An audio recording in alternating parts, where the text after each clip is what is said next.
नमस्कार दोस्तों, आज मैं आप लोगों को एक ऐसे अनोखे शिव मंदिर के बारे में बताने जा रहा हूँ।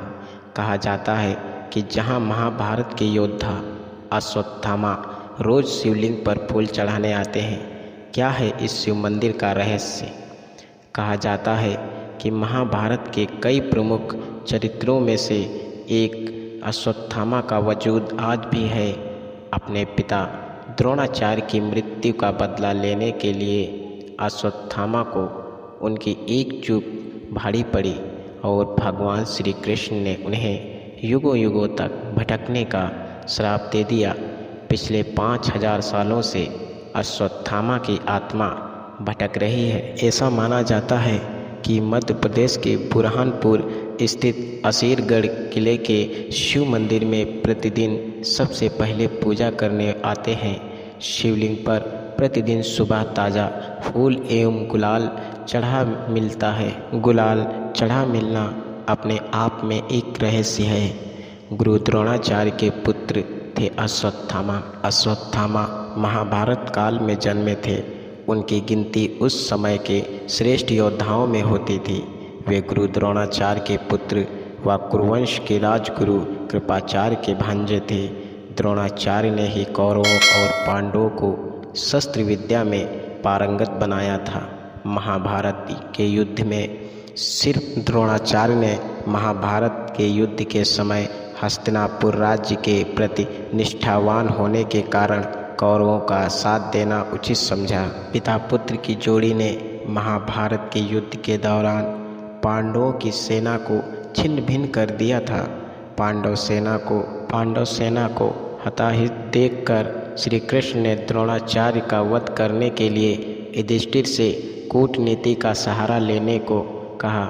इस योजना के तहत युद्ध भूमि में यह बात फैला दी गई कि अश्वत्थामा मारा गया। जब द्रोणाचार्य ने धर्मराज युधिष्ठिर से अश्वत्थामा की मृत्यु की सत्यता जाननी चाही तो युधिष्ठिर ने जवाब दिया कि अश्वत्थामा हतो नरो व कुंजरो व, अर्थात अश्वत्थामा मारा गया है, लेकिन मुझे पता नहीं कि वह नर था या हाथी।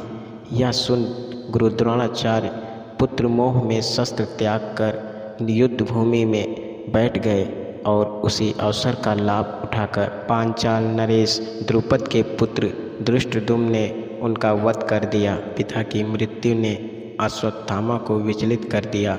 महाभारत युद्ध के पश्चात अश्वत्थामा ने पिता की मृत्यु का प्रतिशोध लेने के लिए पांडव पुत्रों का वध कर दिया तथा पांडव वंश के समूल नाश के लिए उत्तरा के गर्भ में पल रहे अभिमन्यु पुत्र परीक्षित को मारने के लिए ब्रह्मास्त्र चला दिया। भगवान श्री कृष्ण ने परीक्षित की रक्षा कर दंड स्वरूप अश्वत्थामा के माथे पर लगी मणि निकालकर उन्हें तेजहीन कर दिया और युगों युगों तक भटकते रहने का शाप दे दिया था। और ऐसा कहा जाता है कि अश्वत्थामा आज भी भटकते हैं।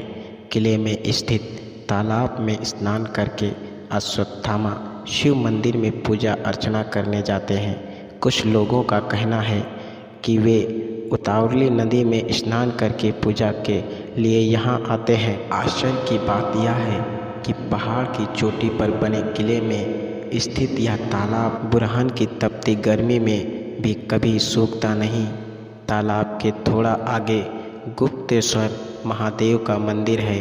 मंदिर चारों तरफ से खाइयों से घिरा है। किंवदंती के अनुसार इन्हीं खाइयों में से किसी एक में गुप्त रास्ता बना हुआ है जो खांडव वन खांडवा जिला से होता हुआ सीधे इस मंदिर में निकलता है।